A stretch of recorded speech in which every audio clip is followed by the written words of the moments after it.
en las primeras horas.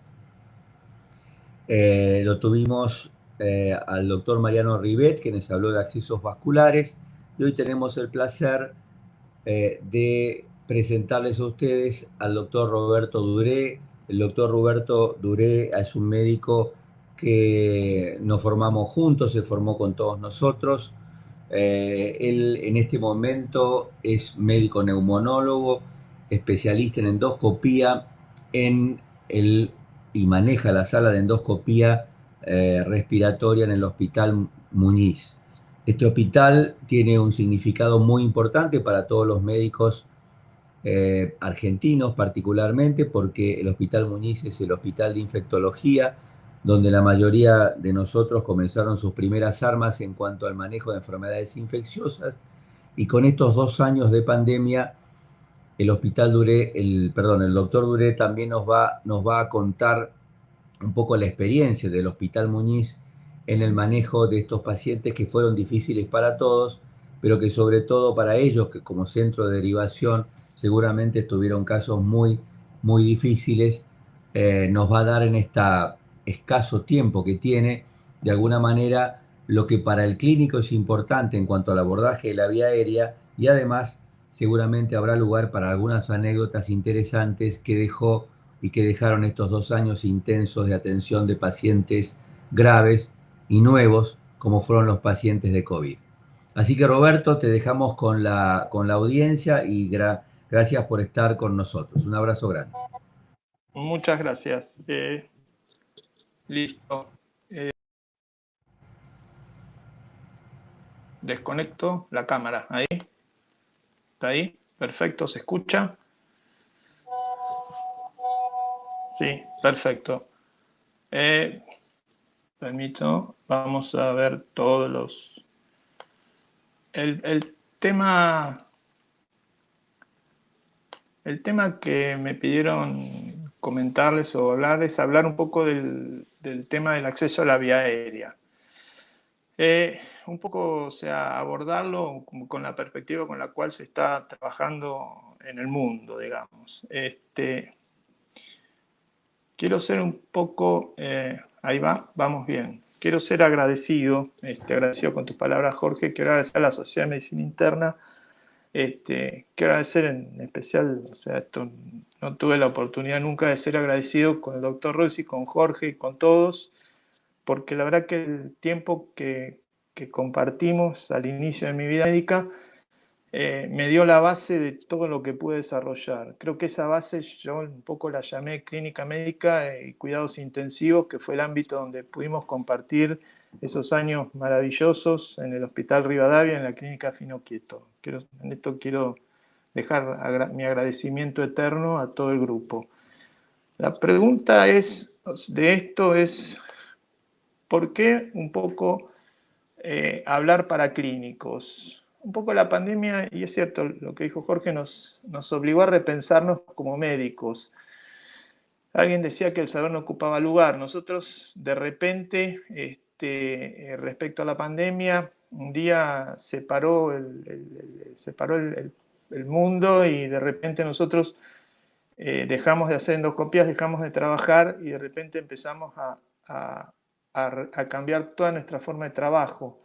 De repente un día, de los primeros meses, nos encontramos viendo que teníamos que hablar o por lo menos enseñar a manejar un laringo a no especialistas. Eso un poco nos hizo repensar y cuál era la primera preocupación cuando iban llenándose las salas de los pacientes de COVID. Su primera preocupación era cómo se manejaba el laringoscopio, cómo se hacía.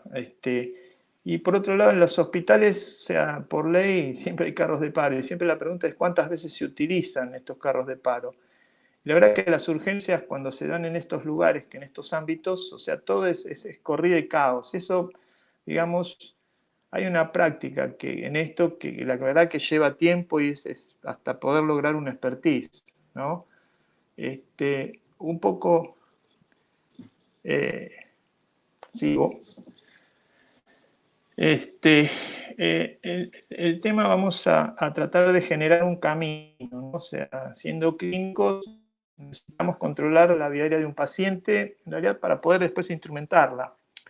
La pregunta siempre es cómo lo hago, qué preparo, si me siento preparado de poder hacerlo.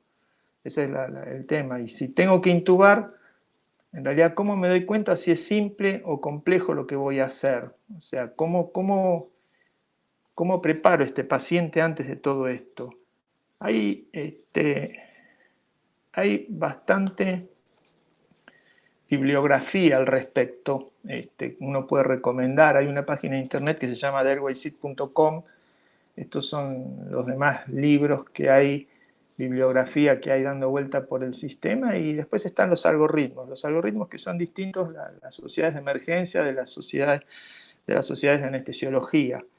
Esto un poco es, o sea, donde uno puede ir a consultar todo esto. Sigo. Entonces, digamos, cuando uno habla de vía aérea, siempre, hoy a nivel mundial se plantean 3 escenarios posibles. Cuando uno se encuentra con un paciente en estado de inconsciencia, al cual tiene que, o sea, pensar que tiene que preservar su vía aérea. Y son tres escenarios distintos. El mundo habla de lo que es la secuencia rápida de intubación como la vía, o sea, lo rápido sería lo simple, lo fácil. O sea, nosotros en lo personal le digo la secuencia segura. Si esa secuencia segura no se cumple, o sea, se habla de lo que puede ser una vía aérea dificultosa. Y si esa vía aérea dificultosa no se puede, se habla de lo que se llama el crash de la vía aérea en esto. Entonces, o sea, sobre esos 3 escenarios un poco se construye todo el algoritmo de manejo de la vía aérea. Cuando uno habla, o sea, tiene que entender que todo el problema se reduce a entender esta anatomía también. O sea, la vía nasal, la vía oral, ¿sí? La úvula, lo que puede ser la epiglotis, lo que es esófago y lo que es cuerdas vocales, tráquea. Si nosotros podemos entender toda esta zona, vamos a poder entender que podemos seguir avanzando en esto. Entonces, uno cuando inicia el camino en esto, o sea, tiene que tener claro cómo acomodar este paciente. ¿Cómo sería, o sea, la posición del paciente cuando tengo un paciente en estado de inconsciencia o consciente colaborador, pero que tengo que ofrecerle lo que es asegurar su vía aérea? Y en esto ustedes habrán leído o habrán escuchado lo que se llama la inclinación cefálica con la elevación mandibular, cuyo objetivo es alinear 3 ejes, el bucal, el faringio y el laringio. Y también la variante, que es que si tenemos sospechas de lesiones cervicales, lo que puede ser efectuar solamente lo que se llama la tracción mandibular. Cuando hablamos de posición cefálica, la subluxación mandibular, esto tiende, si ustedes se fijan, a elevar la mandíbula hacia arriba para la coincidencia de los 3 ejes como primera posición para colocar este paciente para poder iniciar el trabajo. Si uno habla de lo que puede ser el paciente con lesión cervical, que ven que la lengua, digamos, o sea, la región glosopilótica se deprime, o sea, tengo que elevar el mentón, elevar la mandíbula hacia arriba y dejar la vía aérea cubierta sin tanta deflexión de la columna. Estos, digamos, serían las primeras posiciones. El tema es, logrado esto, uno tiene que plantearse 2 ítems, que es ventilación, que es oxigenación, y ahí surgen las nuevas preguntas. Hoy la medicina un poco se ha mucho diversificado, ¿no? Hay muchos lugares donde está el grupo de vía aérea, donde está el grupo de pleura, donde está el grupo. Entonces, en muchos lugares en el mundo pasa que, bueno, mientras uno se prepara y dice, bueno, llama a los expertos, llama al grupo tal, entonces uno tiene que prepararse. Muchas veces eso, digamos, los que trabajamos a veces en ámbitos públicos, yo trabajo también en la actividad privada, debemos seguir avanzando. Entonces, uno entiende que como clínico digamos, por ahí se me da esta variable y tengo que seguir avanzando. Entonces, el primer concepto que uno tiene que entender es diferenciar lo que es ventilación de oxigenación. Y ventilar es el volumen de aire que le ofrezco a una persona a través de una maniobra manual en un paciente con estado de inconsciencia. Y si es un paciente que está consciente, ¿cómo observo su movimiento del tórax? O sea, tengo que observar su movimiento del tórax. O sea, si es sincrónico, puede ser asincrónico. Y el tema de oxigenar es distinto, es el aporte de oxígeno que hago independientemente del estado de conciencia. O sea, uno complementa al otro en esto. Y oxigenar, o sea, puedo tener a un sensorio adecuado, con ventilación espontánea, puedo lograr una oxigenación adecuada, ¿sí? Esta oxigenación adecuada, o sea, puede ser a través de estos 4 ítems, que puede ser la cánula nasal, la máscara con reservorio, o la vedette que hubo en esta pandemia, que fueron las cánulas de alto flujo, o sea, que fueron prácticamente las vedettes de los pacientes, o sea, que en muchos lugares que se utilizaban como etapa previa o al ingreso de una terapia intensiva o dentro de una terapia intensiva a un paciente que era previo a una ventilación mecánica. Esto un poco como para que podamos ver lo que puede ser una cánula nasal, la máscara de oxígeno, la máscara con Venturi, con efecto Venturi, y la máscara reservorio. Estas son variables a tener en cuenta. ¿Qué fue lo que nos permitió la CAFO, digamos, cuando uno tenía la CAFO, el paciente tenerlo con su barbijo dentro del área crítica? El tema de las CAFO, o sea, uno entiende que hay un problema que es el costo, o sea, depende de o sea, no es que había que tener un costo y un equipamiento especial. Hoy por hoy ya se están fabricando ventiladores que vienen ya directamente con tubuladuras para CAFO. O si uno contaba con lo que podían ser los ventilaciones de bolsa manual o AMBU. Cuando uno logra una ventilación efectiva, implica decir, tengo una vía aérea correctamente alineada, cuento con una vía aérea adecuadamente ocluida y que recibe un volumen adecuado. Recibir un volumen adecuado quiere decir una sincronía del tórax, donde uno dice que la ventilación manual lleva 100 a 200 mililitros con cada maniobra manual. Y observando las asincronías hay que tener el primer concepto, que es que hay que tener cuidado porque si la ventilación manual es asincrónica con la ventilación, con la respiración del paciente, uno puede llevar aire al tubo digestivo, con lo cual puede ser, digamos, más compleja, se puede complicar. En esto, digamos, uno cuando lleva, o sea, ventilación efectiva, implica la maniobra, o sea, la maniobra con el dedo pulgar y el índice en C y los otros 3 dedos en E, eso sería la conexión a la ventilación con AMBU, la conexión al oxígeno reservorio. ¿Sí? Siempre es mejor trabajar de a dos en esto. Uno que trabaja, uno que ocluye, uno que ventila y 2 que ocluyen. Fíjense que la correcta maniobra sería con ambos dedos, el pulgar y el índice sobre la máscara y los otros 3 dedos a la altura de la mandíbula. Con esto uno lograría más o menos lograr lo que podría ser una ventilación efectiva.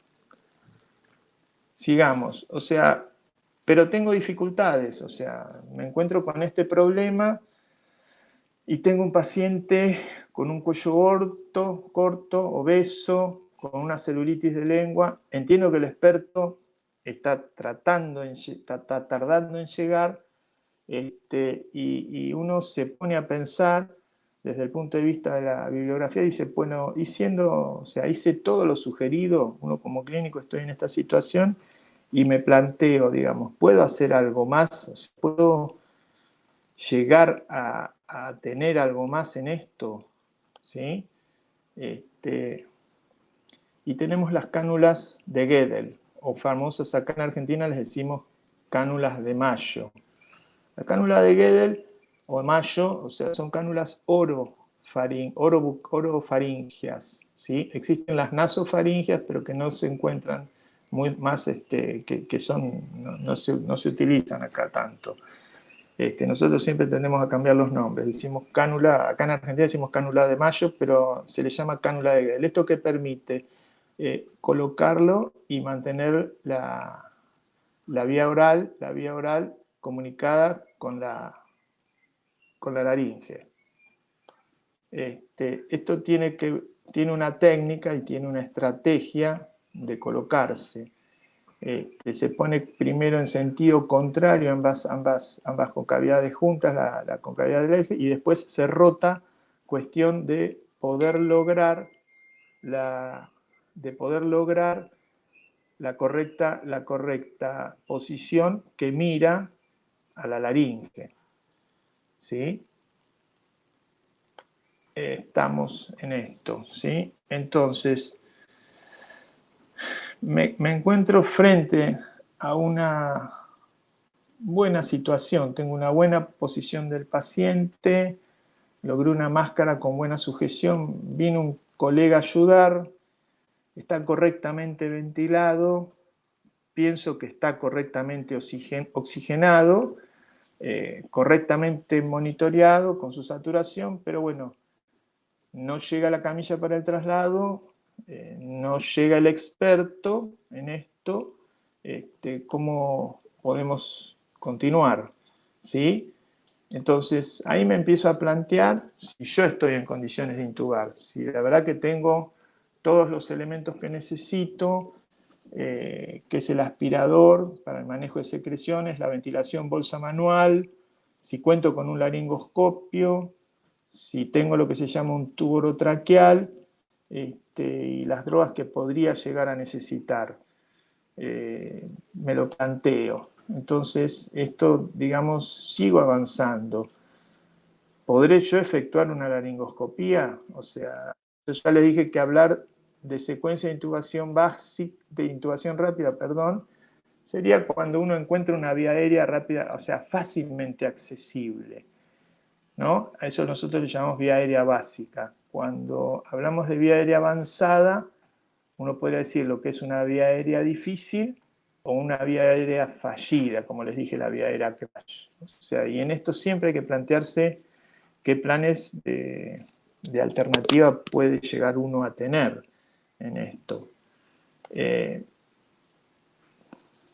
Cuando uno inicia el análisis pensando lo que es la laringoscopía, existen dos scores que son muy útiles, que se usan en lo cotidiano. O sea, el primero es el score de evaluación visual, que se llama el score de Malampati, y el segundo score que se utiliza, que es laringoscópico, que se llama score de McCorman-Leans. El score de Malampati, cuando uno lo utiliza para valorar si la laringoscopía que tiene que efectuar puede llegar a ser dificultosa, lo hace con la visión de la fauce del paciente. Es una visión, uno le pide una apertura bucal donde observa la salida, o sea, le pide que saque su lengua hacia afuera, y lo que tiene que observar en el clase 1 son los velos del paladar y la úvula y la fauce hacia atrás. Si tengo una clase 2, empiezo a ver el 50% de la situación de los paladares. La úvula toca la base de la lengua y no puedo ver, y ya empiezo a perder lo que es la fosa posterior. Si quiero ver esto, digamos, o sea, clase 3, ya se pierde la úvula, pierdo los pilares posteriores y prácticamente no veo la fosa posterior. Y la clase 4 quiere decir que prácticamente la lengua se junta con el paladar blando arriba, con el paladar hacia arriba, y no vemos ni úvula, ni pilares, ni fosas posteriores.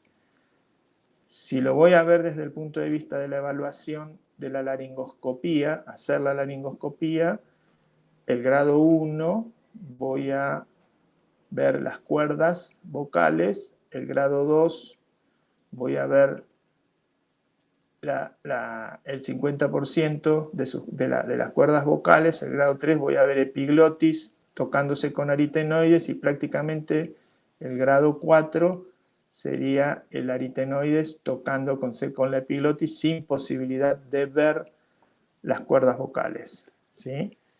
Esto sería un Malampati 3 en una paciente que una vez hubo que suspender, que tuvimos que asistir. Si ustedes se fijan, la úvula prácticamente está tocando la base de la lengua, las líneas palatinas prácticamente no se ven, los velos del paladar, ¿sí? Y estamos más del 50%. Esto fue un paciente que fue un Malampati 3 para nosotros en su momento. Tengo que necesitar esto, y ya voy empezando a pensar la necesidad de contar con los tubos orotraqueales. Estos serían los laringoscopios, o sea, el laringoscopio de Mackintosh, ¿sí? El convencional, el laringoscopio articulado, ¿sí? Y hoy tenemos estos que son a veces descartables y de un uso, ¿sí? Que están en el comercio. Y hoy para anestesia prácticamente están trabajando con este tipo de los que tienen posibilidad de acceso, o sea, tener estos que requieren cierto entrenamiento. Pero el convencional, si ustedes me preguntan a mí, es el laringoscopio de Mackintosh. Estos serían diferentes modelos de tubos orotraqueales. Sería el tubo convencional, que tiene su extremo proximal y su extremo distal, con su CUF, ¿sí? Estos serían los pediátricos, que los pediátricos no tienen CUF, ¿sí? Y lo que son los espiralados, que el espiralado es utilizado cuando en pacientes que por ahí van a operarse, tienen operaciones neuroquirúrgicas en pacientes que tienen que rotarse. Pero esto es como para que lo sepan en forma más anecdótica. Sigo. Ahora, la pregunta siempre es, o sea, ¿cómo uno hace una laringoscopía a partir de este análisis? O sea, siempre la posición del paciente y la coincidencia de los tres ejes. Tengo que evaluar la apertura bucal con los dedos de las manos. Después le voy a mostrar bien el 332. La introducción siempre va a ser por el lado derecho de la vía oral, llevando siempre la lengua hacia anterior e izquierda. La pala, esto luego se rectifica y genera una visión de las fauces.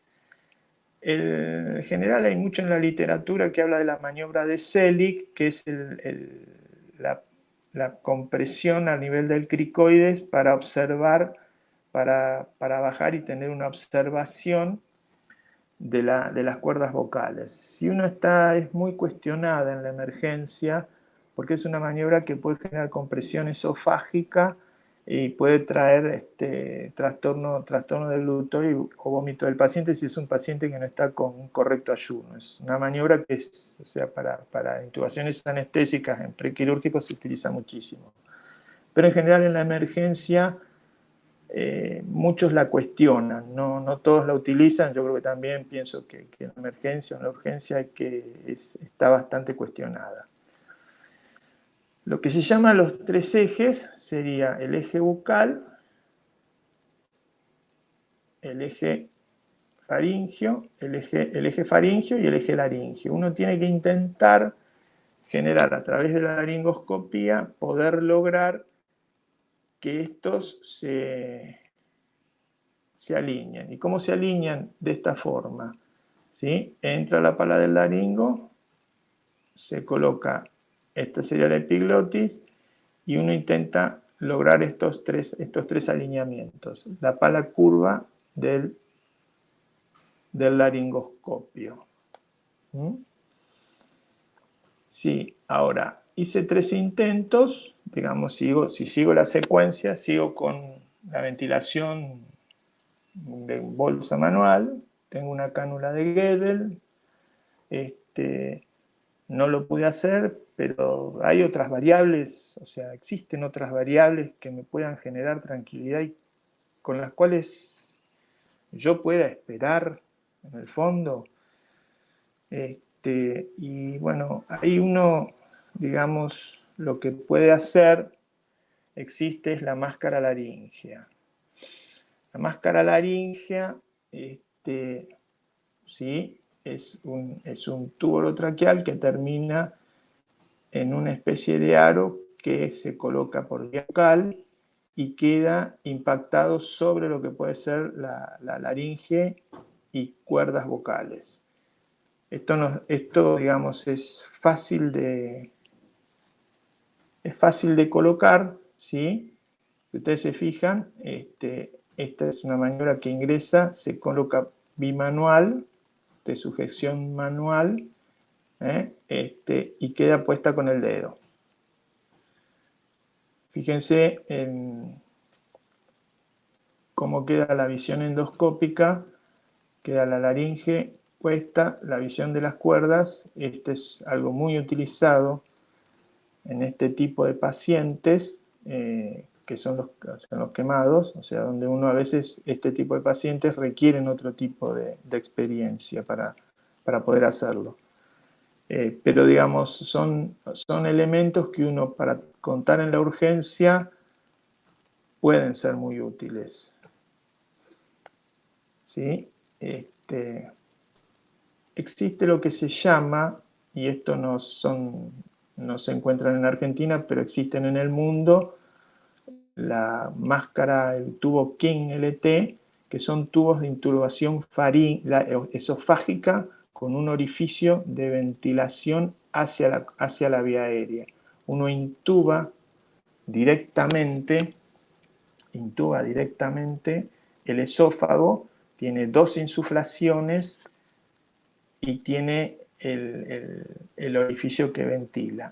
Y tiene el otro que hay, que estos se pueden encontrar acá en Argentina, el Combitube, que también es un tubo de intubación esofágica con dos insufladores, donde uno puede, digamos, intubar el esófago y encontrar la misma salida para la vía aérea. Vamos a ir tranqui. ¿Sí?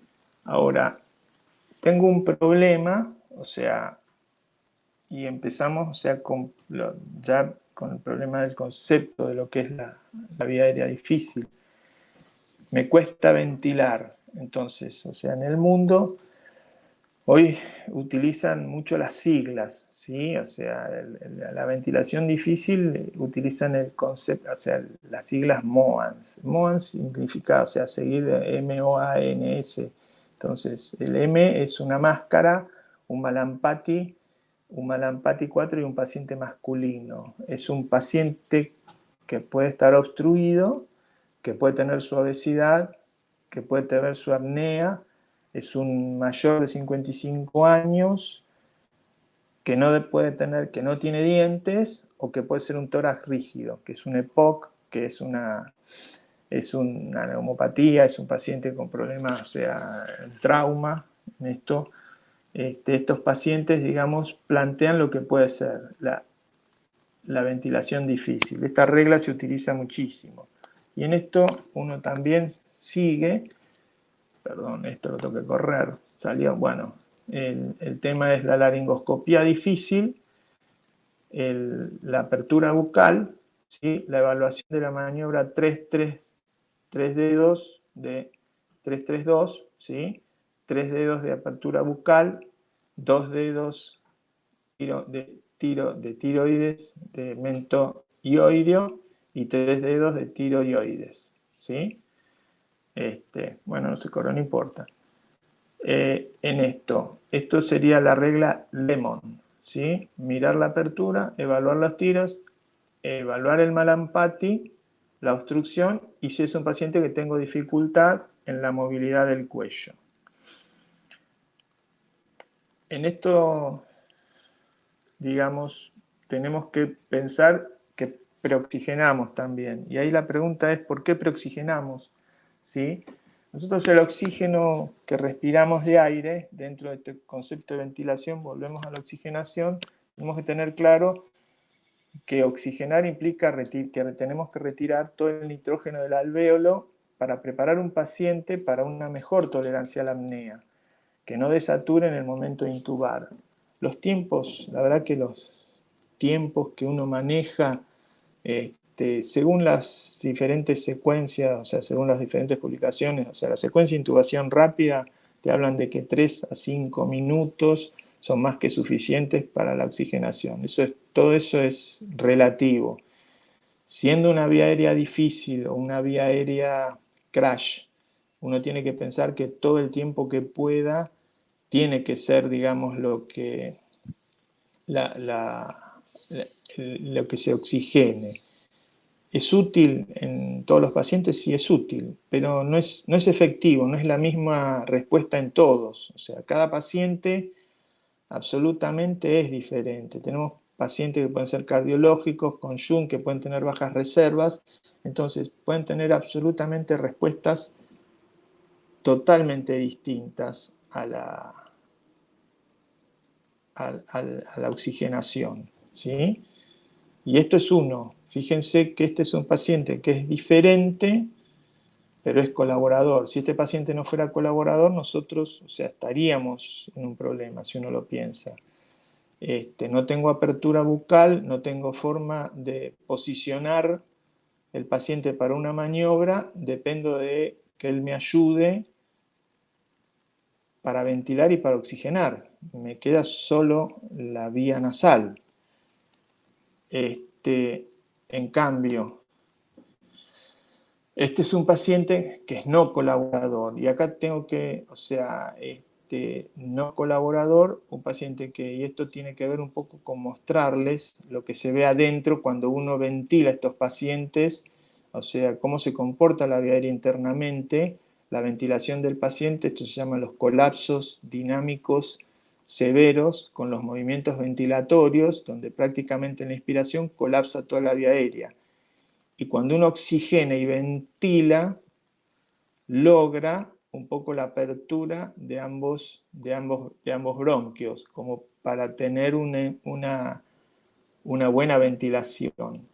O sea, en esto cada paciente es distinto. Este paciente tenía un problema cardiológico severo, entonces, y tenía con su obesidad su cuello corto, en lo que se llama el colapso dinámico severo de su vía aérea. Y un poco en esto, o sea, cuando entramos en este grupo de pacientes, o sea, tenemos que pensar en la medicación, ¿sí? O sea, en cómo premedicamos. ¿Sí? El objetivo de premedicar o medicar es un poco optimizar lo asociado que trae el paciente, si está hipovolémico, si está hipoxémico, todo el aporte. Y que tenemos que pensar que tenemos que evitar un poco los cambios fisiológicos asociados a la intubación, lo que puede ser la activación simpática, mantener los reflejos protectores, mantener el broncoespasmo y todo eso. Esto un poco el contexto, digamos, o sea, entre las premedicaciones, o sea, uno puede utilizar el beta-2 agonista si pienso que puedo tener un broncoespasmo. Nosotros utilizamos la lidocaína incluso como medicación tópica local a 1,5 miligramos kilo. Podemos, o sea, nosotros muchas veces en el servicio utilizamos lo que se llaman los bloqueos regionales laringios para pacientes con sedación consciente cuando tenemos que hacer intubaciones vigiles. El fentanilo a una dosis de una gama kilo peso, y la adrenalina depende si son pacientes que están con hipotensión, se puede llegar a utilizar. Esto es un poco lo que está escrito, ¿sí? en cuanto a premedicaciones, ¿sí? Un poco colabora con la reducción del broncoespasmo. También no hay que utilizar las dosis tóxicas, o sea, pueden generar arritmias. O sea, el fentanilo nosotros hay que tener cuidado con las dosis porque es un depresor respiratorio, ¿sí? Sobre todo, o sea, el que no hay que usar en la emergencia es el remifentanilo, que es el manejo de mantenimiento, ¿sí? Y ahora los sedativos, el etomidato, que ahora les voy a comentar un poco el etomidato. Para la inducción, o sea, para la sedación, y acá hay mucha discusión, o sea, se utiliza lo que se llama el midazolam, ¿sí? Que es un hipnótico de acción corta. Uno lo puede titular, o sea, depende si es un niño o una persona mayor de 70 años, uno lo va titulando a razón de 1 miligramo, o sea, las dosis son de 0,1 a 0,3 miligramos kilo. Digamos, a los 10-12 minutos el paciente está correctamente inducido, o sea, es lo que es sedación consciente. Muchos pacientes están despiertos, o sea, lo que genera el beneficio del midazolam es la amnesia que le genera al paciente, si es un paciente que está consciente y que tenemos que llevarlo a sedación. Y el etomidato es otra droga muy utilizada en el mundo. Acá se usa poco en Argentina. Se utiliza una dosis de 0,3 miligramos kilo. No genera hipotensiones, o sea, un poco el único efecto colateral es que puede crear una insuficiencia suprarrenal en esto. Pero, digamos, todavía, digamos, falta experiencia en lo que puede ser la emergencia. Se utiliza en anestesia, pero no tanto en la emergencia en Argentina. En el mundo sí, es bastante utilizado. El otro, de los otros que se habla, la ketamina prácticamente ya no se usa, o sea, es un inductor muy disociativo, o sea, el paciente tenía muchos despertares con muchos terrores. El más usado hoy día sí es el propofol, a dosis de 1,5 a 3 miligramos kilo, ¿sí? Inicia a los 15 segundos su efecto, ¿sí? El efecto contrario que tiene es que tiene, o sea, es hipotensión a dosis dependiente. Hoy es el más usado, bien controlado. Y habrán leído el tiopental se usó a inicios, cuando yo empecé medicina, hoy prácticamente no se usa. Es un barbitúrico de otra corta que por ahí pueden llegar a encontrar en alguno de los carros de paro. Paralizar implica, digamos, o sea, yo relajo directamente al paciente, ya como para pensar en que tengo que intubar. Y, digamos, dos drogas son las que son más utilizadas. La succinilcolina se utilizó siempre, es un análogo de la acetilcolina despolarizante, a una dosis de 1,5 miligramos kilo, tiene una duración de 6 minutos aproximadamente. Es una droga que no tiene reversores, o sea, hay que tener mucho cuidado. Los pacientes que pueden tener hipertermia maligna, la radiomiolisis o la hipercalemia. Hoy se utiliza, y con bastante margen de seguridad, es el rocuronio. O sea, el rocuronio es un no despolarizante a una dosis de 1 miligramo kilo.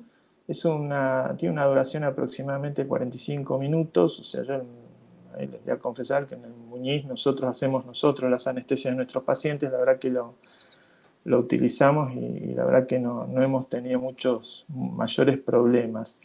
Y tiene reversores, tiene la nitatina y el Sugamadex. O sea, creo que hoy por hoy son una de las drogas que están mucho más utilizadas en esto. Entonces, me pasa que, digamos, se me acaba el libreto con la secuencia de la intubación rápida. La secuencia de la intubación rápida es decir, bueno, pude pensar de hacer, digamos, o sea, un análisis de la laringoscopía, pude empezar un análisis del paciente, pude ventilar, no pude, pero pude oxigenar, no pude intubar, ¿sí? Esperen que vuelvo para atrás, un segundo. Ahí la pregunta es, o sea, ¿me queda tiempo? ¿Me queda tiempo? ¿Podré pasar el paciente a un área crítica? ¿Logré pasar el paciente a un quirófano? ¿Logré llevarlo a otro lugar? Y digamos, no pude y tengo un último recurso. El último recurso, cuando no puedo ventilar, la verdad que no pude establecer una vía aérea con todos los otros métodos. Tuve un paciente con inminencia de muerte, con una imposibilidad de lograr más del 90%, y uno se tiene que plantear los accesos quirúrgicos. O sea, el único tema es que en la urgencia entender en esto, o sea, la evidencia muestra que, o sea, la vía aérea quirúrgica en el contexto de la emergencia tiene un 0 a un 18% de una probabilidad de sobrevida. Hay viejos dichos que los grandes cirujanos, ¿no?, decían siempre que cuando uno pensaba en una traqueotomía en la urgencia, ya lo consideraban tarde. Esos eran unos dichos que ya hoy no se utilizan, pero que uno los ha escuchado. Entonces, ¿cuál es la opción en esto? Y es un poco a pensar en la cricotiroidotomía quirúrgica. La cricotiroidotomía quirúrgica es un acceso, digamos, simple, o sea, uno a lo largo del tiempo lo que hace, digamos, si uno me pregunta, yo les podría recomendar es aprender a palpar los cuellos, aprender a palpar lo que es ioides, tiroides, cricoides, y entre tiroides y cricoides encuentran una membrana que es fácilmente accesible en un paciente al cual ustedes le hiperextienden, al cual ustedes, o sea, pueden colocar un set en el cual, o sea, pueden lograr ventilar. Esas son unas maniobras que tienen que ser muy rápidas, pero bueno, es lo que está descrito en los algoritmos en esto.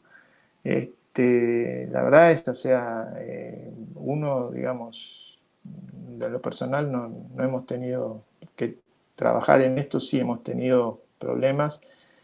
Por suerte hasta ahora nosotros en el arte de manejar la broncoscopia rígida hemos podido salir como servicio en esto, pero lo que está escrito en la urgencia es este manejo, y al cual uno, digamos, respeta y sigue.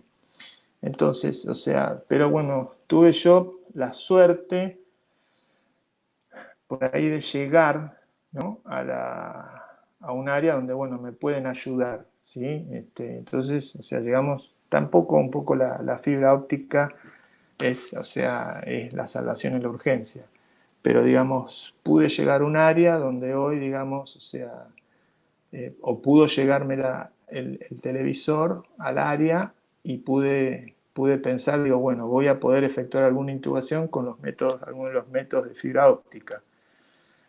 Y el método de fibra óptica es esto, digamos, como ustedes ven en el gráfico, digamos, es tratar de poner en posición al paciente, tratar de mantener hiperextendido con la fibra óptica, el tubo cabalgado, y tratando de llegar a lo que puede ser la vía aérea.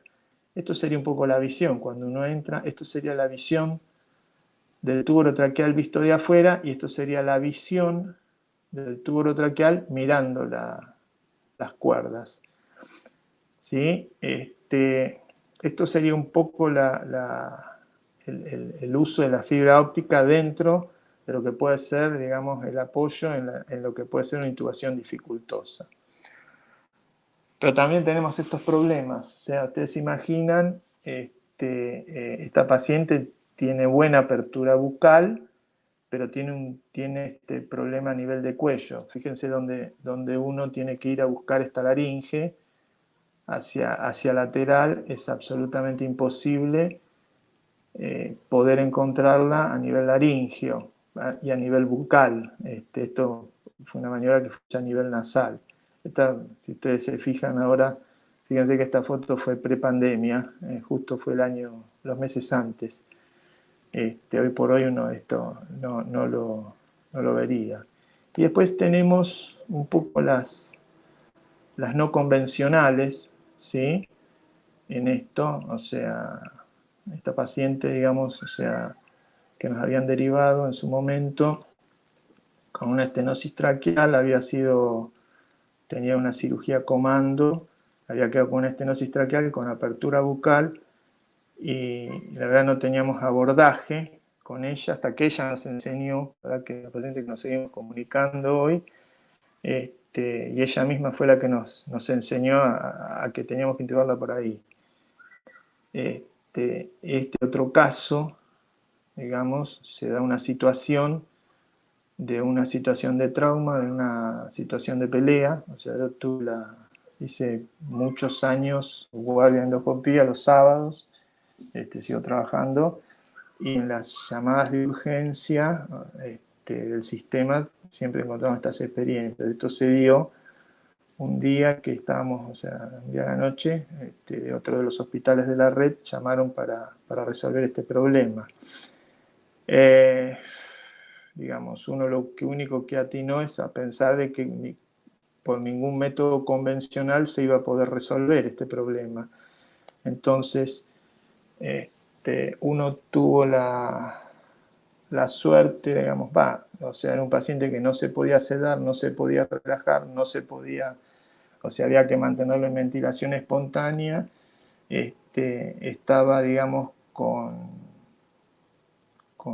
dosis de Paco encima, con lo cual tenía un grado de excitación muy grande cada vez que se lo tocaba. Y en realidad tuvimos un trabajo de sondas nasogástricas de diámetros crecientes como parte del proceso de intubación, y pudimos lograr trabajar trabajando por vía nasal hasta poder lograr esto. ¿Sí? Creo que bueno. Y como para terminar, esto un poco yendo con lo que dijo Jorge, esto fue un poco la vestimenta que tuvimos que asumir cuando fue la pandemia. O sea, nosotros como servicio seguimos trabajando, digamos, primero tuvimos una etapa donde tuvimos que paró todo el país, o sea, tuvimos la intención de seguir trabajando, readaptamos el servicio en esto, o sea, nosotros tenemos la suerte de ser un servicio, al ser un hospital antiguo, tenemos ventanales muy amplios, y con el concepto de ventanales amplios, superficies limpias y circulación de aire, no teníamos aire presión negativa, sino que aprovechamos lo que la naturaleza nos ofrecía a través del hospital. Pudimos empezar a trabajar con esta vestimenta, haciendo todas las endoscopías, que fueron de a poco prácticamente. Hoy, digamos, o sea, también tuvimos, o sea, a cargo de lo que fue una sala COVID, nosotros tenemos nuestra propia internación, y tuvimos el manejo de pacientes leves moderados, o sea, en el seguimiento, o sea, nosotros internamos pacientes básicamente con obstrucciones de vía aérea neoplásicas, estenosis traqueales o masas pulmonares, en la sala de cirugía, y bueno, esto hubo que transformar la sala a un área para recibir estos pacientes. Y nosotros, para no tampoco parar nuestra internación, o sea, dijimos, bueno, colaboramos, tuvimos trabajo durante fase activa. Hoy por suerte, o sea, ya, o sea, prácticamente no hay casos, hemos vuelto a la normalidad, diría normalidad, y hoy por hoy, digamos, el gran tema que estamos teniendo es, o sea, los pacientes que han salido del COVID, que han atravesado las unidades de cuidados intensivos y que han quedado con lesiones de vía aérea, a los cuales hay que tratar de dar soluciones, que sean las estenosis traqueales, o sea, las neoplasias que están volviendo a florecer, y el otro gran problema que está surgiendo es la tuberculosis. Yo les agradezco mucho que me hayan escuchado, o sea, agradezco mucho, Jorge. No sé, quedo a disposición para todo. Espero haber sido claro con todo esto. Sí, ha sido enormemente claro, Tito. Escuchaba, bueno, primero le pedimos a Natalia si ella quiere eh, habilitar las preguntas de los alumnos, si quieren hacer alguna pregunta al doctor Duré. Y mientras van llegando esas preguntas, yo te voy haciendo algunas preguntas que en parte ya las respondiste, Roberto. Primero es, en este momento la situación del hospital, como la mayoría de los hospitales de la ciudad, es como que se ha vuelto a la normalidad, o todavía hay pacientes internados con COVID. No, casualmente el hospital, bueno, ahora a fin de mes cerraba, digamos, las terapias intensivas las habían ampliado, o sea, de 3 terapias habían ampliado a 4. Están cerrando la última terapia abierta y volviendo a la terapia normal. Quedan pacientes post-COVID en rehabilitación, en lo que se llama la sala 6, y bueno, nosotros tenemos nuestra internación con la problemática de las estenosis de vía aérea que nos llegan todos lados, los post-COVID. Hoy a la Claro. mañana interné una que, así que, digamos, o sea, la sensación es que, digamos, estamos en un periodo de calma. Uno siempre se pregunta a ver si esto va a volver, va a haber un rebrote, va a haber... La verdad que yo ahí no lo podría responder, pero sí lo que nosotros, o sea, podemos decir en concreto es que, digamos, hoy el hospital está tranquilo. Lo que es el pabellón Koch, que tenía sus salas de CAFO, están tranquilos, o sea, no tienen pacientes. Las terapias intensivas no tienen pacientes COVID en este momento digamos, se están apareciendo pacientes de otras patologías. O sea, básicamente lo que nos llama la atención, un poco sí, son el tema de las neoplasias en estadio avanzado. Nosotros somos centro de derivación de obstrucción de vía aérea y, digamos, el problema de la sí, tuberculosis y todas esas cosas. Pero, digamos, la sensación es esa, digamos, que lo que es la patología COVID un poco se frenó. Nosotros tenemos protocolos que para internar, digamos, o sea, que lo seguimos cumpliendo, digamos. Yo para poder internar un paciente en la sala, hoy yo tuve que internar uno, se manda isopar, se manda a una sala especial y cuando está la PCR negativa, recién ahí pasa a la otra sala. Esa fue una disposición que todavía no se cambió y que sigue siendo igual, digamos. Nosotros, o sea, eso marca un poco también la pauta. Hubo en lo ambulatorio, nosotros tuvimos médicos, o sea, que con 2 vacunas, o sea, y tuvieron COVID positivos, pero ahí la característica fue que eran madres de chicos que habían empezado los jardines, ellos estaban vacunados y no pasó de ser gripes, no pasó de ser gripes en esto. ¿Mm? Roberto, Estamos... preguntándote por el servicio de ustedes, en el grupo de ustedes, en el grupo, digamos, de todo el staff, enfermeros, Sí. enfermeras, médicos, Mm. médicos de planta, médicos a cargo, ¿cuántos de ustedes se enfermaron de COVID antes de poder vacunarse y después? A ver, nosotros, digamos, habrán sido, o sea, creo que un 40%, no habremos sido más. O sea, los contagios nuestros, y eso un poco lo fuimos documentando, o sea, no fue por trabajo en el servicio, digamos, fue porque, digamos, nosotros, o sea, nos pasaba con la enfermería que tenía que ir a trabajar a otras salas. Nos pasó a nosotros que nosotros teníamos que ir a otras salas, o sea, la sala donde atendíamos los pacientes COVID nuestros, y en el punto ahí, o sea, hemos tenido que entrar a terapias intensivas a trabajar. Pero lo que entendimos nosotros fue que, digamos, los que nos contagiamos, capaz que fue un punto de relajación que tuvimos en los cuidados al salir.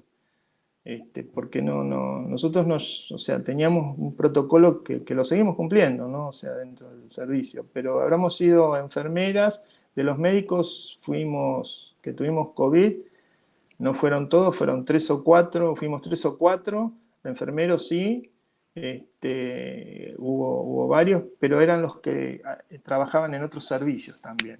O sea, había mucha preocupación con nuestro servicio porque a nosotros nos tocaba instrumentar la vía aérea, Claro, nada menos. pero, claro, pero nosotros, o sea, el tema, digamos, y eso después también lo pude intercambiar con gente de otros países. Nosotros lo que hicimos fue un análisis, o sea, aprovechar, digamos, o sea, de los elementos que teníamos, o sea, cambiamos todo el servicio y la verdad que trabajamos circulación de aire, era trabajar con ventanas abiertas. Nosotros tenemos la suerte de tener ventanales abiertos y teníamos pasillos, o sea, prácticamente, o sea, la circulación el recambio de aire era permanente. Entonces, o sea, o sea, ahí fue la verdad que poco probable el contagio y nosotros en este momento en el servicio son 3 espacios en los cuales hacemos endoscopia permanentemente. Hoy estamos trabajando, sí, son 3 espacios permanentes y son 8 a 10 procedimientos diarios que estamos haciendo. Y la verdad que en el momento del pico, cuando bajaron los procedimientos, que fue la mayor miedo, ahí no tuvimos, empezó a aumentar, seguimos incrementando y la verdad que no tuvimos, la verdad que no tuvimos en eso. En eso tuvimos protección. ¿Mm? Roberto, otra pregunta. Cuando uno habla con los servicios, básicamente, por ejemplo, de cardiología, de instrumentación en cardiología, se ve que ellos dicen que los pacientes que ven ahora en esta etapa post-COVID es como que son pacientes con mayor grado de gravedad, con mayores patologías, digamos, en cuanto a complicaciones cardiovasculares asociados a un diagnóstico tardío. ¿Lo mismo les pasa a ustedes en cuanto al área respiratoria, en cuanto a los tumores, por ejemplo, de pulmón y eso, o no sé, o todavía no ven ese tipo de problemas? No, nosotros, o sea, el tema, a mí si yo lo puedo decir personalmente, creo que al bajar la pandemia, o sea, los pacientes empezaron a salir. Claro, Y entonces empezaron a aparecer los pacientes, o sea, y ese es el relato de los pacientes. O sea, yo iba a un lugar, no me decían que me quedara, iban esto, y digamos, ahí empezaron a aparecer los pacientes con el cáncer de pulmón en estadios avanzados. Lo que nos claro, llamaba la atención desde el punto de vista, o sea, pues ahora yo tuve internado un paciente que mañana le tengo que poner una prótesis, pero fue un paciente que estuvo ventilado en un hospital, o sea, por COVID, tenía una masa pulmonar y llegó, digamos, llega tarde, digamos, a lo que es la posibilidad, ya tiene diagnóstico, todo. Lo que nos llama la atención a nosotros con respecto a la problemática de vía aérea, a veces es lo difícil, digamos, o sea, lo que fue el prono, lo que fue, digamos, la ventilación en prono, que fue una ventilación necesaria en aquellos pacientes que les tocó, pacientes que han salido con un absoluto cambio de su anatomía a nivel del cuello cervical, con parecias de hombros, o sea, y eso le ha generado trastornos de glutorios, ha generado a ese nivel el tema de las estenosis, y eso nos llamó mucho la atención, el comportamiento a ese nivel que estamos viendo y se da en pacientes, sí, o sea, el paciente hipertenso, diabético, obeso. Hemos tenido muchas derivaciones de pacientes obesos con estenosis, a los cuales tuvimos que ponerles prótesis directamente, y que el paso por la ventilación mecánica generó toda una distorsión. Lo vemos más a nivel vía aérea, en campos pulmonares, probablemente sí haya habido, pero es o sea, yo por lo menos nos toca esa parte. Fístula traqueoesofágica, tengo una paciente que vino derivada de Trelew, que o sea, tenía fístula, tenía escara sacra, la tenemos en rehabilitación y hoy estamos tratando de ponerla en condiciones para que llegue a su acto quirúrgico.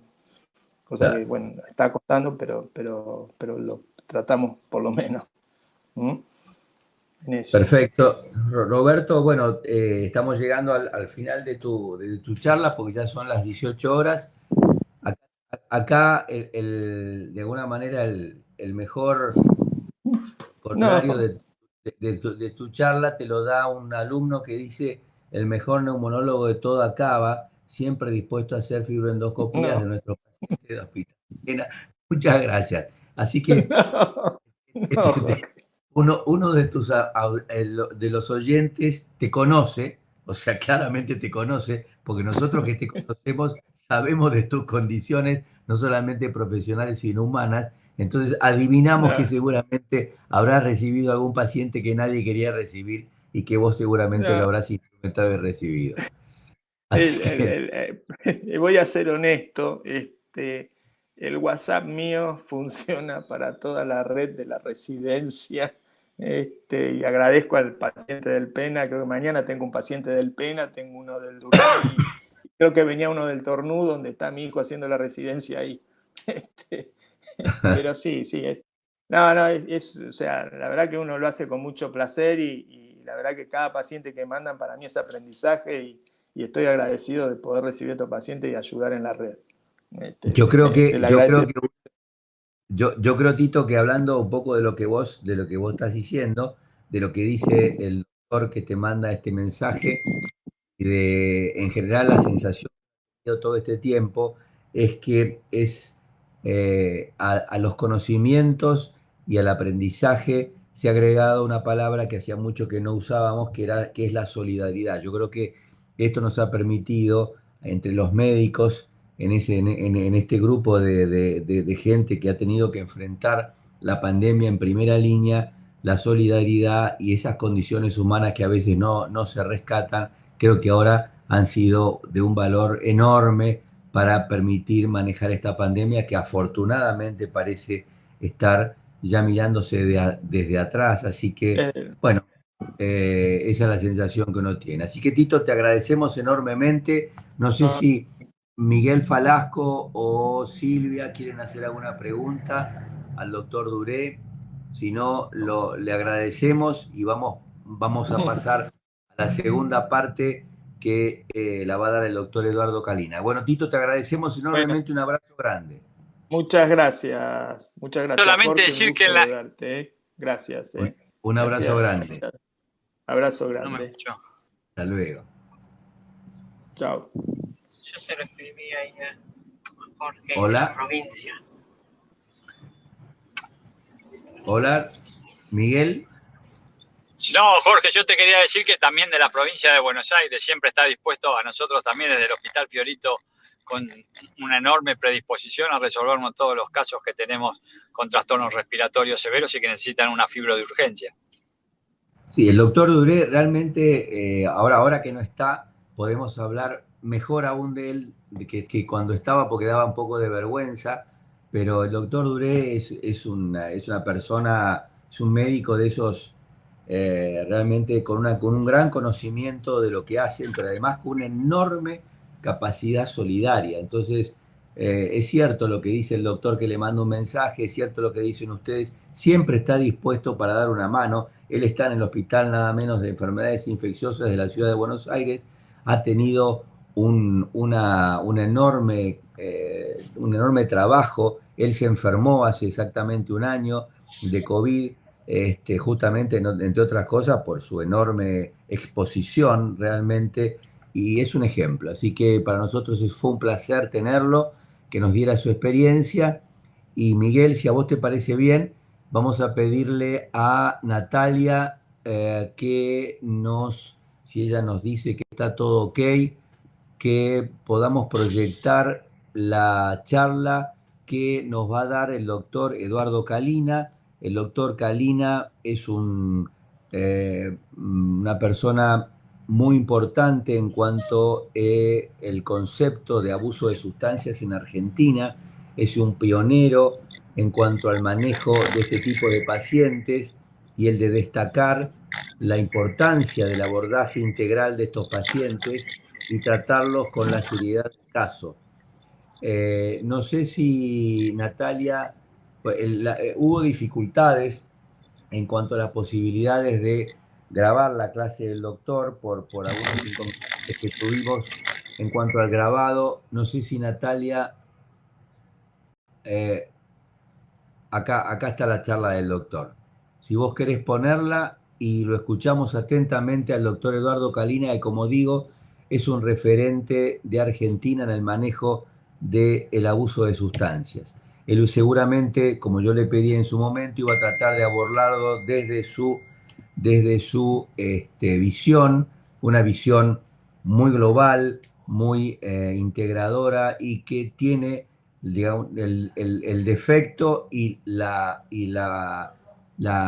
valor enorme de la experiencia personal del doctor. Así que si usted, Natalia, quiere ponerlo, lo ponemos y después contestamos un poco las respuestas, las preguntas del auditorio si las hubiera. No sé si el doctor va a poder participar de las mismas por dificultades de conexión, pero si no, intentaremos manejarnos nosotros. Así que, Natalia, cuando usted quiera, lo pone al doctor en el auditorio. Hoy el tema que nos toca es el de las drogas en la práctica médica. Como ustedes comprenderán, no es una clase que corresponde a un curso sobre drogas. Es una clase sobre drogas para un curso completo de clínica médica y siempre me preocupo de de dejar claro el nivel informativo. El nivel informativo es importantísimo porque a partir del nivel informativo uno puede, cuando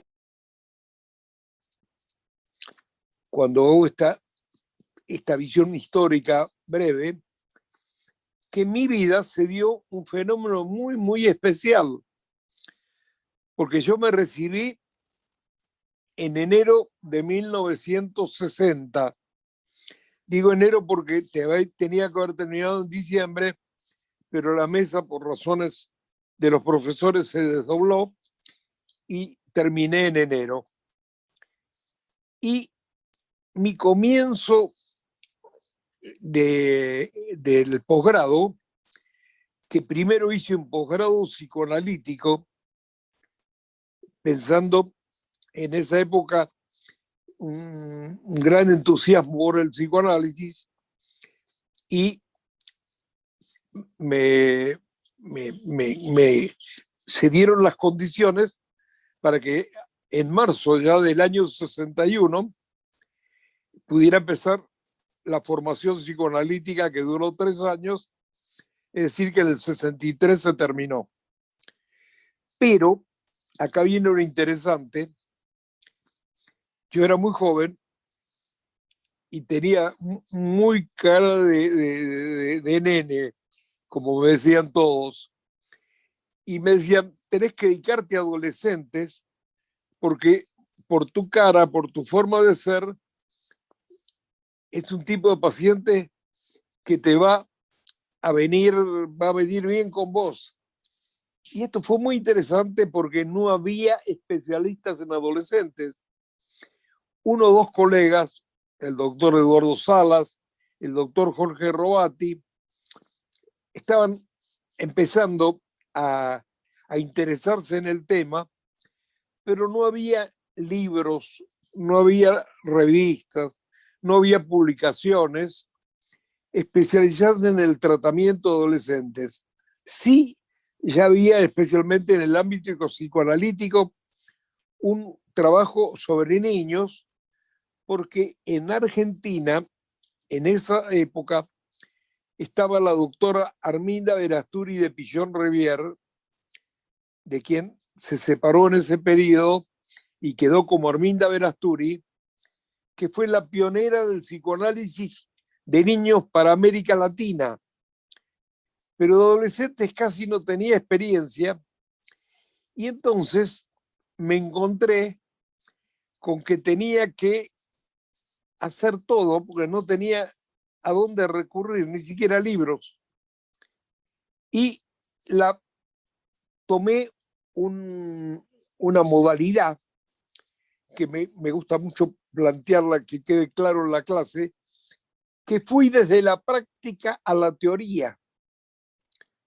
Esto es bien interesante porque empezaron a venir algunos colegas a querer aprender conmigo, que les diera un seminario sobre adolescentes, y se dio en esas épocas un fenómeno, una casualidad muy especial. El doctor Hugo Rosarios fue encargado, otro psicoanalista y colega amigo, por circunstancias de su vida, fue encargado en la Municipalidad de Buenos Aires para organizar el primer centro de salud mental de la Argentina, en la calle Manuela Pedraza, casi Libertador, y nos dieron un viejo edificio que había sido un lactarium. Allí tenía que ver con temas de la lactancia. Fue muy interesante porque nos dieron un edificio vacío y empiecen a trabajar.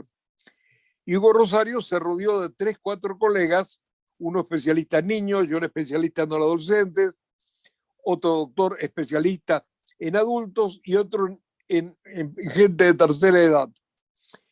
Y empezamos a trabajar y a inventar todo. fue apasionante porque no teníamos quien nos guiara y lo que cada uno de nosotros adoptó una modalidad. Yo al grupo que se ligó conmigo les indiqué que una tarea fundamental iba a ser reunirnos todas las semanas para pensar sobre lo que hacíamos y aprender y teorizar. Y eso les pido, los insisto en esta conferencia, como en todas las que hago sobre este tema, que fuimos de la práctica a la teoría. Hoy día hay muchos libros, muchos textos, cursos, hasta en la universidad hay en la Facultad de Psicología, Medicina, clases de formación y también de posgrado, pero en aquella época no había nada, así que teníamos que hacer todo. Y fue apasionante porque trabajábamos todas las mañanas en el Centro de Salud Mental y los sábados nos dedicamos especialmente a pensar sobre estos temas hasta las 2, 3 de la tarde, y cada mes más o menos organizaba en mi casa un encuentro. Era el día entero, nos reuníamos a pensar sobre lo que estábamos haciendo y así fuimos teorizando y así empecé a hacer trabajos, a presentarlo en congresos. El primer momento fue en el Congreso de Río de Janeiro, de psicoanalítico latinoamericano, hablando de cómo estamos desarrollando métodos para acercar a los adolescentes, y fue muy interesante porque el trabajo central mío se llamaba el tratamiento psicoanalítico de un adolescente a través del dibujo, porque la forma que se comunicaba conmigo este chico era dibujando. Era un dibujante muy fértil, muy rápido hacía las cosas, y fue apasionante. Armida Verasturi me ayudó mucho, y Jorge Robati y Salas, que eran mucho más cerca a nosotros, porque Arminda ya era una mujer grande, pero estos eran hombres jóvenes, mayores que yo, pero nos fuimos dando la mano, ayudándonos entre nosotros y buscando textos, buscando conocimientos de donde vinieran, y así fuimos trabajando, hasta hoy día tener muchos libros, revistas, y haber sido profesor aquí. Fui contratado en Río de Janeiro, de Río de Janeiro fue contratado en San Pablo, después Belo Horizonte, viajé por todo Brasil dando cursos, y luego me extendí a Perú, Venezuela, Colombia.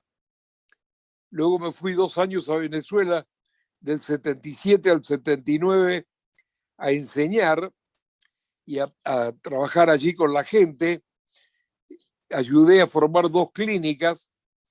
Es decir, que fui acumulando experiencia a través de los años, y el tema de las drogas se infiltró muy precozmente, porque las drogas y el alcohol y el tabaco formaron parte de mis intereses, porque el tema del tabaco a mí siempre me interesó y lo consideré droga, y nunca concedí que no fuera como tal. Y el tema del alcohol, viene un pequeño dato histórico mío. 2 años antes, en 1958, mientras estaba cursando psiquiatría en el Hospital Arauz Alfaro del partido de Lanús, acá cercano a Buenos Aires, el profesor Goldenberg, que era el jefe, me dio lugar a que desarrollara lo que yo estaba interesado, y la gente que estaba trabajando me abrieron las puertas y me dejaron investigar, trabajar con pacientes, y empecé a hacer toda clase de experiencias que fue apasionante, porque no tenía nadie que me enseñara y constantemente les decía a los colegas, tenemos que aprender de la experiencia, lo cual nos lleva a tener que sentarnos y teorizar e intercambiar conocimientos. Y fue así que empecé a escribir trabajos y trabajos, fundé revistas, publiqué muchos libros y fue apasionante en mi vida todo este proceso.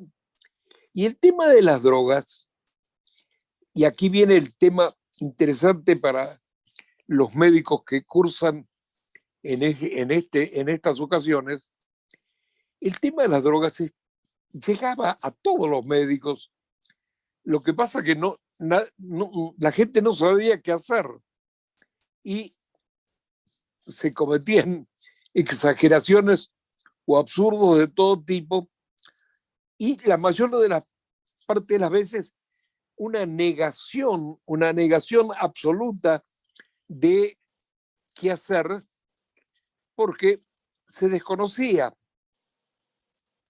Y fue apasionante el hecho de que empezaran a desarrollarse métodos de investigación que antes no se conocían, porque los primeros que recurrí fue a las radiografías. Y las radiografías de cerebro, el único interés fue en casos muy graves, como alguno que en esos primeros años me pasó, un muchacho joven que tenía una atrofia cerebral impresionante porque era un cerebro como de un viejo de 80 años mal cuidado y el muchacho tenía 14 o 15 años, pero ya era una persona arruinada completamente.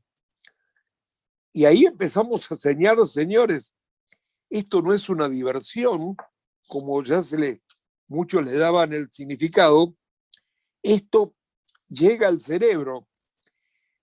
Claro, los electroencefalogramas, que ese tema estaba en esa época, aportaba poco y nada, excepto en algunos casos en que se había producido hasta convulsiones y no eran epilépticos. Y esto despertó mucho interés, mucha curiosidad, mucha preocupación.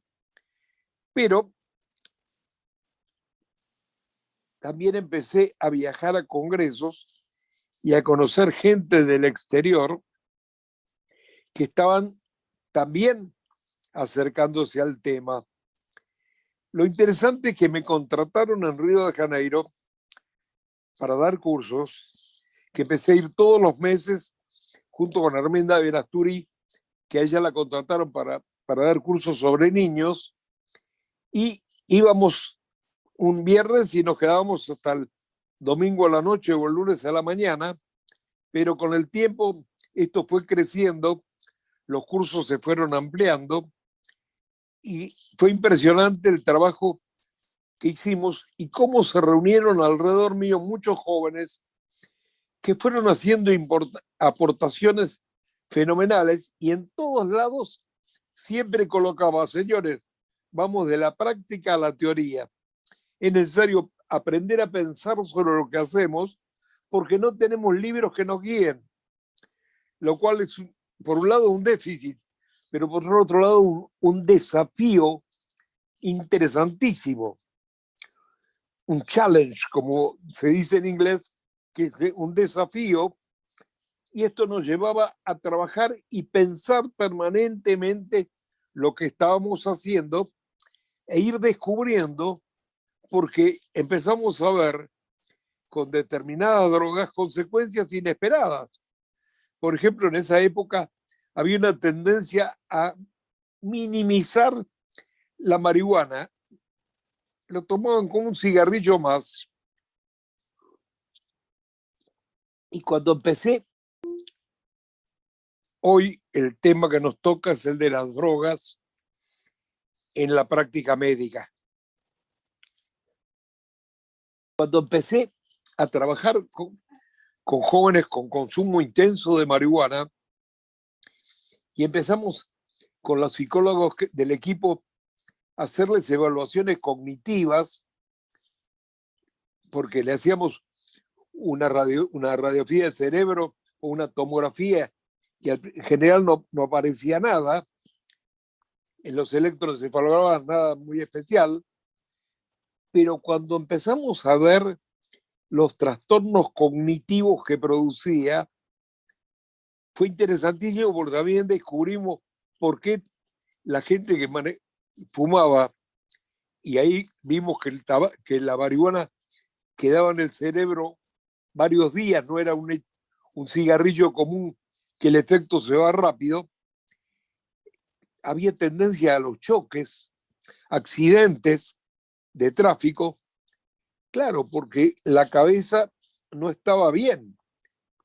Y cuando además la mezclaban con el alcohol, como muchos lo hacían, además de eso tomaban alcohol, pudimos ver personas que tenían realmente conductas muy, muy graves y algunos tuvieron accidentes muy, muy peligrosos, con muertes inclusive. Entonces todo esto, imagínense en un mundo donde la gente no tenía libros, donde poca gente sabía esto, empezamos a trabajar y a hablar de esto en todos los frentes, en todos los lugares donde hubo invitaciones o interés en el tema, y en el centro de salud trabajábamos y permanentemente, como insisto, nos reunimos a reflexionar sobre la tarea, y hasta esas asambleas de un día entero que nos empezaron a dar materiales y empezamos a tratar de difundir, señores, esto no es un tema banal así que de comentario, es un tema que exige una conducta médica muy seria, y en algunos casos que vimos complicados,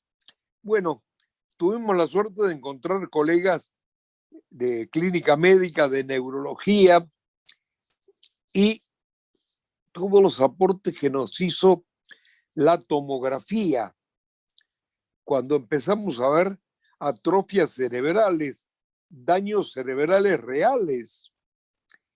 Y esto, en la medida que lo íbamos difundiendo, provocó un gran interés en algo que para mí era fundamental en el mundo médico, porque el de los psicólogos había una linda respuesta, pero ellos no tenían acceso ni a los estudios médicos, ni al tema que empezó a interesarme, que fue el de la farmacoterapia. Buscar cómo medicar, porque en aquella época, con el espíritu psicoanalista y psicologista de muchísimos especialistas, medicar parecía un pecado, parecía estar haciendo una verdadera aberración. Y por mi parte empecé con el tema de la medicación y empecé a tratar de aprender con la gente que tenía más cerca y en los lugares donde pude aprender bastante también, como fue en el Hospital Araoz Alfaro de Lanús, donde había psiquiatras que medicaban, que manejaban medicación, y les gustó la idea de pensar sobre lo que estamos haciendo y de ir viendo, porque no teníamos quienes nos enseñaran. Y después, con el tiempo, fue muy lindo porque tanto en Brasil, pero especialmente en México, encontré colegas que estaban en esta misma línea. En México estaba el Centro Mexicano de Farmacodependencias, y con los colegas empecé a viajar. Me invitaron y nos pasábamos días enteros pensando y escribiendo y buscando enseñar formas de trabajar, formas de medicar, formas de estudiar, a estos pacientes que eran un verdadero drama porque el nivel de actuación que tenían era sorprendente. Es decir, eso me llevó a plantear algo que causó gracia, pero fue muy didáctico. Cuando trabajé con los adolescentes al principio, un día dije el chiste: estos no son pacientes, son impacientes, porque todo ya, los adolescentes. Ahora imaginen los adolescentes con drogas, era todo ya. Y justamente un tema que le dimos muchísima fuerza es a trabajar esto sobre la impaciencia y sobre la necesidad de poner límites, y fuimos descubriendo la importancia de la internación, porque antes la palabra internación era una palabra de, como se decía, de psiquiatrones. Lo que se hacía, la psiquiatría en el hospicio, en los centros psiquiátricos tradicionales, para esto no servía para nada, y además no había una farmacología especial como la que fuimos descubriendo, como la que fuimos aportando, a la que nos dedicamos, sobre la que escribimos libros, conferencias, de todo, y encontramos en el mundo gente que nos ayudó mucho y con los que intercambiamos mucho. Por ejemplo, merece un homenaje especial la doctora Nora Volkow, a quien conocimos en México, pero ella trabajaba en Baltimore. Pero, claro, hablaba castellano porque había nacido en México, y fue una casualidad extraordinaria que nos despertó muchísima simpatía que la especialista número 1 de los Estados Unidos era la nieta de León Trotsky. León Trotsky, cuando se tuvo que exilar porque se peleó con Stalin, y siendo que era el alma mater de la Revolución Rusa, porque era un orador fenomenal que movió masas por toda Rusia, pero Stalin lo celaba, Stalin quería todo el poder para él, y se tuvo que ir de Estados Unidos y llegó a México. Y en México hizo un gran trabajo, y justamente su nieta Nora fue una persona que hizo aportes fenomenales, y la conocimos en aquella época, nos hicimos muy amigos, la invitamos a la Argentina, hemos tenido intercambios con ella permanentemente, y con todas estas escenas que le voy contando, se fue desarrollando una especialidad que hoy día es imprescindible, pero aparte de ser una especialidad imprescindible, todos los médicos tienen que tener conocimientos, por lo menos poder abordar el tema con seriedad, porque el tipo de consejos elementales o posiciones que, como hemos conocido hasta el hartazgo, de médicos que buscaban, bueno, tome menos, consuma un poco menos, y cuando llegamos al tema de la cocaína, ahí fue un momento de quiebre, porque en 1986 un jugador de básquet del Boston Celtic, en aquel momento había sido campeón nacional de básquet, tenían un negrito que medía 1,81, se llamaba Lionel Bayas, que cuando salieron campeones fueron a una fiesta, y todo el grupo estaba en la fiesta y empezaron a tomar alcohol, a hacer bromas, y alguien trajo cocaína.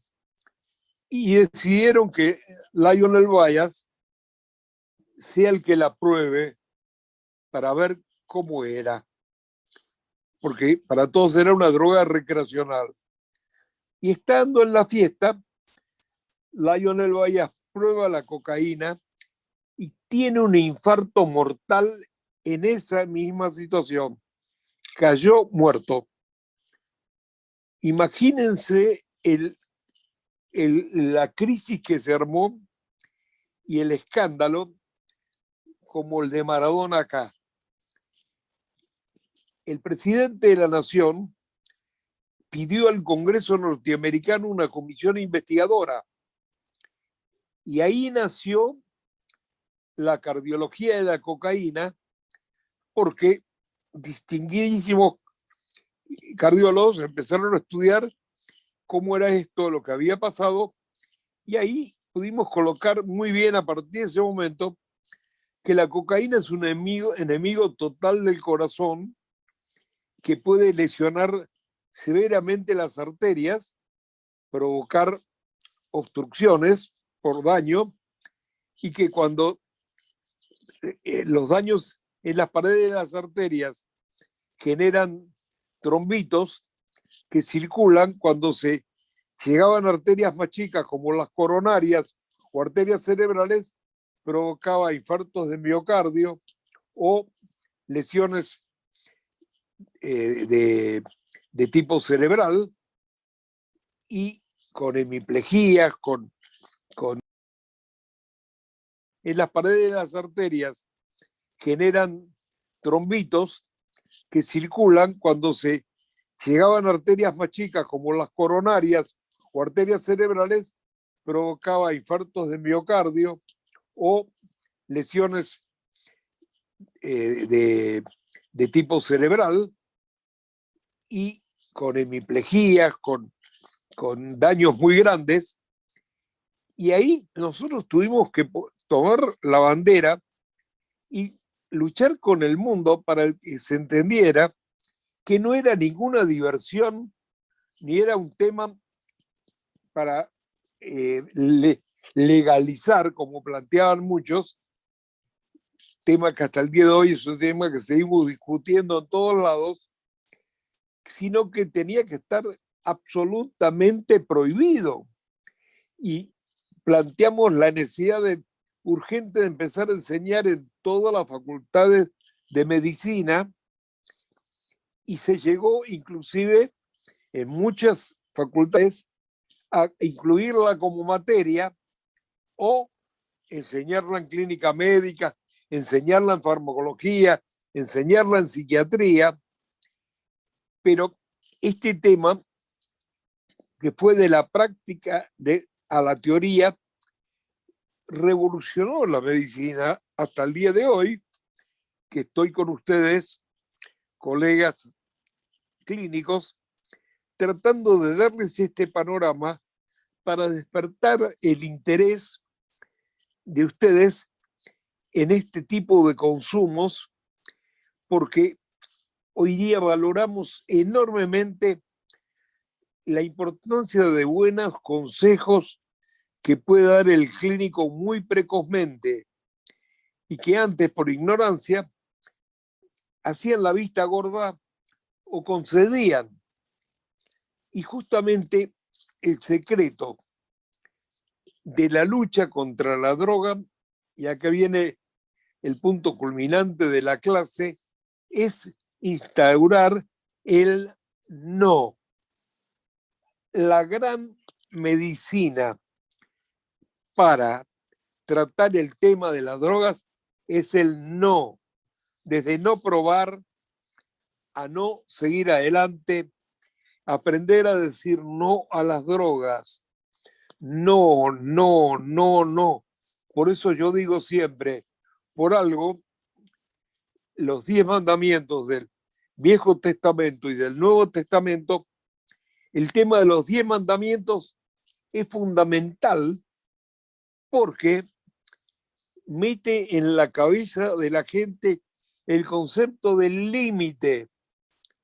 Y justamente el tratamiento de las adicciones lo hemos centrado en la palabra limitoterapia. Limitoterapia. Y por eso es tan importante las comunidades terapéuticas cerradas, donde no se consuma droga y donde las personas que no tienen frenos aprendan a frenar. Algunos no los tuvieron nunca y otros los perdieron con la conducta de consumir con amigos. Y el valor de los límites de la limitoterapia es fenomenal, y el médico clínico que sabe decir no, que sabe orientar, que se mete con el tema, que no le tiene miedo, ayuda a que las personas entiendan que decir no es una cosa de flojera, de tener miedo, de cobardía, sino que el gran recurso que tenemos, la vacuna más excelente, el tratamiento más excelente, es aprender a decir no a las drogas, ni un poquito, ni probar, ni experimentar. No hay necesidad de experimentar con sustancias que, como pasó con Lionel Bayas y otros, de primera instancia produjeron muertes o lesiones cerebrales irreversibles. Tenemos cantidades de casos de gente que ha tenido daños cerebrales, que ha quedado con lesiones parciales. Entonces, ¿cuál es el sentido de jugar y de experimentar con el propio cerebro? Es un tema que permanentemente insisto, no hay que conceder. Los médicos tendremos que ser la gran barrera social, porque si los médicos en todos lados sostenemos que esto es malo, es peligroso, hace daño, y damos explicaciones y trabajamos de esto, seguramente el problema no habría llegado a este nivel. Porque miren qué paradójico. Los que venden la droga descubrieron que es un gran negocio y desarrollaron todo tipo de tácticas para vender. Aprendieron a comprar hasta los médicos, a comprar artistas, personas importantes de diferentes especialidades que ingenuamente han hecho propaganda en el mundo del arte, en el mundo de la pintura, en el mundo de la escultura, en diferentes ámbitos fueron cayendo, pero fundamentalmente en el mundo de los artistas y de los músicos, y la idea de que se hace música mejor, es decir, el que tiene talento con drogado puede tal vez sacar alguna sensación especial, pero el que no tiene talento, por más que le den droga de todo tipo, no va a escribir ni un pentagrama. No hay que dejarse estupidizar.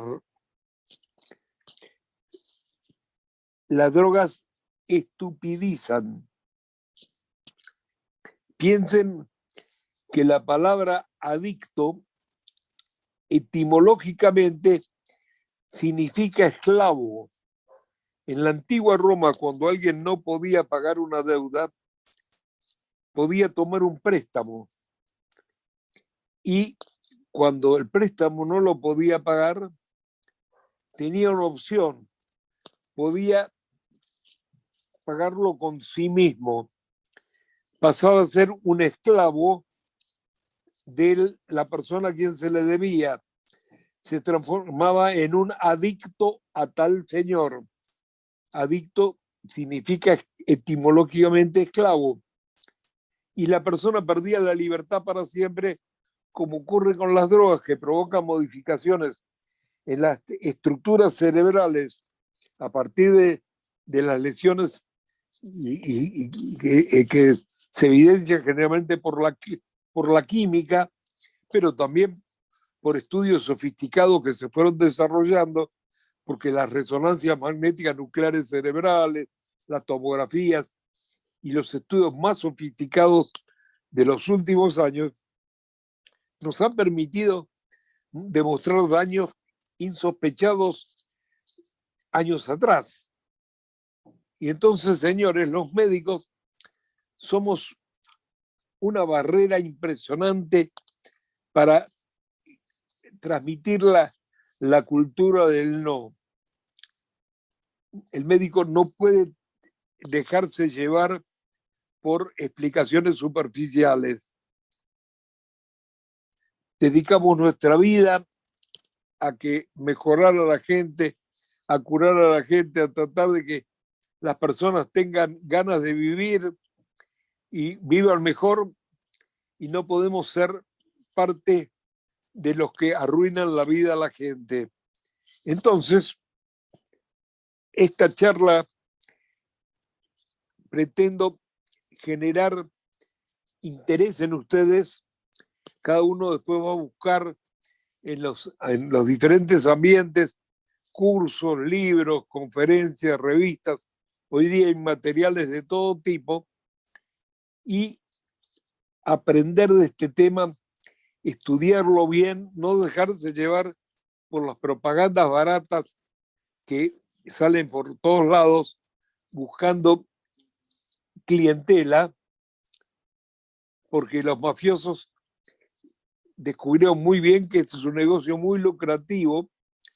Piensen que el negocio de la droga llegó a ser el segundo gran negocio del mundo después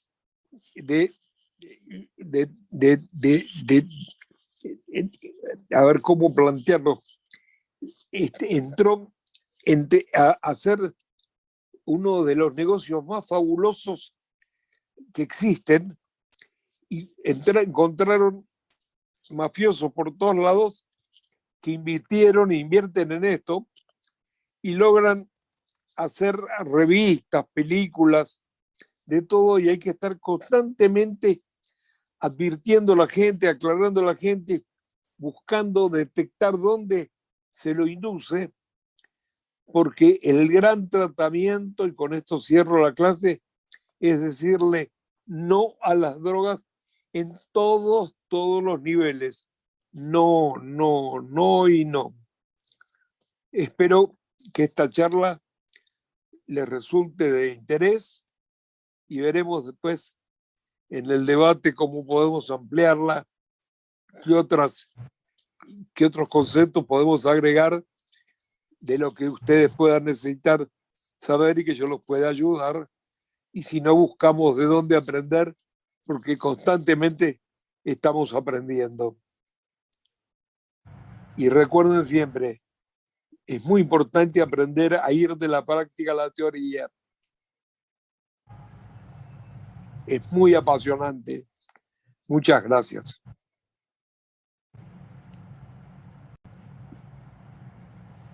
Bueno, escucharon ustedes, escuchamos nosotros al doctor Kalina. El doctor Kalina, como yo lo presenté en su momento, es una persona que en Argentina fue uno de los pioneros en cuanto al desarrollo de todo lo que significa la problemática del adicto.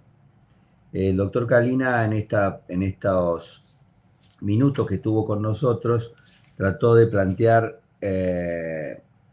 la historia de los 60 para adelante. Ustedes recuerden que él, que ha tenido bastante vida, supo transitar el camino del inicio de esa década, donde, por ejemplo, el cigarrillo, el alcohol mismo, no eran vistos como sustancias adictivas, eran sustancias que estaban incorporadas o que se incorporaban fácilmente a las costumbres, aduciendo que, bueno, que facilitaban de alguna manera las relaciones entre las personas en cuanto a permitir el diálogo fácil a través de compartir unos tragos, a partir de compartir el cigarrillo, y en este caso también a posteriori a compartir drogas.